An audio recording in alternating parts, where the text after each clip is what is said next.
Hello students of class 8th. Now we are going to read your book English Spectrum, Unit 2nd, Section 3, and the poem name is Stopping by the Woods on a Snowy Evening. Hello students, ये जो आपकी poem है stopping by the woods on a snowy evening, ये लिखी गई है Robert Frost द्वारा, जो कि एक बहुत ही सुप्रसिद्ध कवि हैं। इस कविता का मतलब है, यानी ये जो कविता है इसका टाइटल जो है, इसका नाम, इस कविता में कवि एक बर्फीली शाम में एक जंगल में रुकता है। आगे now let's start the poem. Whose woods these are, I think I know. कवि यहाँ कहता है ये लकड़ियाँ, ये जो जंगल हैं, ये किसके हैं? मुझे लगता है मैं जानता हूँ। His house is in the village दो, उसका घर मेरे ख्याल से यहीं कहीं पास में किसी गांव में होना चाहिए। He will not see me stopping here, वो मुझे यहाँ रुकते हुए नहीं देख सकता या वो नहीं देख पाएगा।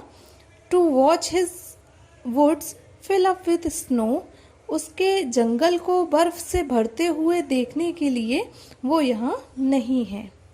आगे बढ़ते हैं। My little horse must think it queer, मेरा जो छोटा सा घोड़ा है वो मुझे कुछ पागल समझेगा।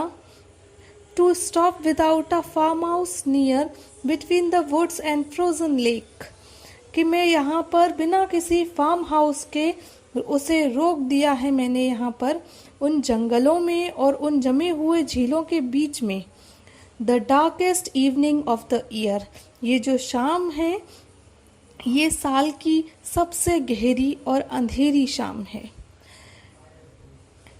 He gives his harness bells a shake to ask if there is some mistake, वो यानी जो घोड़ा है वो अपने गले में बंधी हुई घंटियों को हिलाकर मुझसे पूछना चाह रहा होगा कि क्या कोई गलती हो गई है।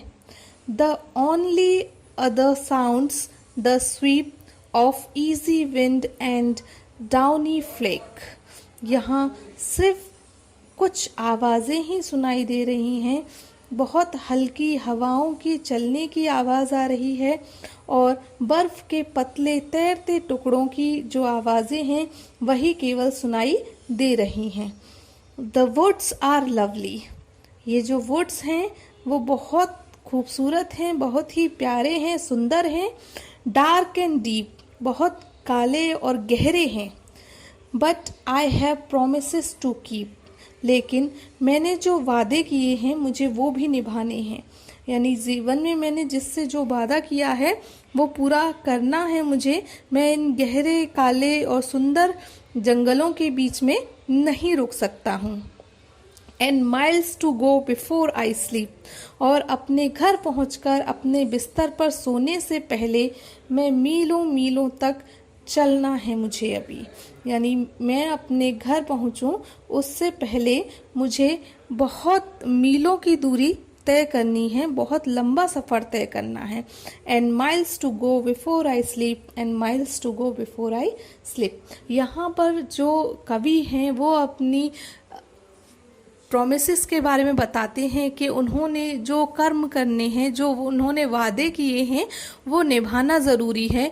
वो उस जंगल की खूबसूरती को देखने के लिए वहाँ रुकना चाहते हैं, लेकिन वो वहाँ रुक नहीं सकते हैं क्योंकि उन्हें अपने वादे पूरे करने हैं जो उन्होंने इस विश्व से किए हैं, और जो उन्होंने अपने घर वालों से, अपने दोस्तों से या अपने चाहने वाले जितने उनके वेल विशर्स हैं उनसे जो भी वादे किए हैं उन सभी को उन्हें पूरा करना है।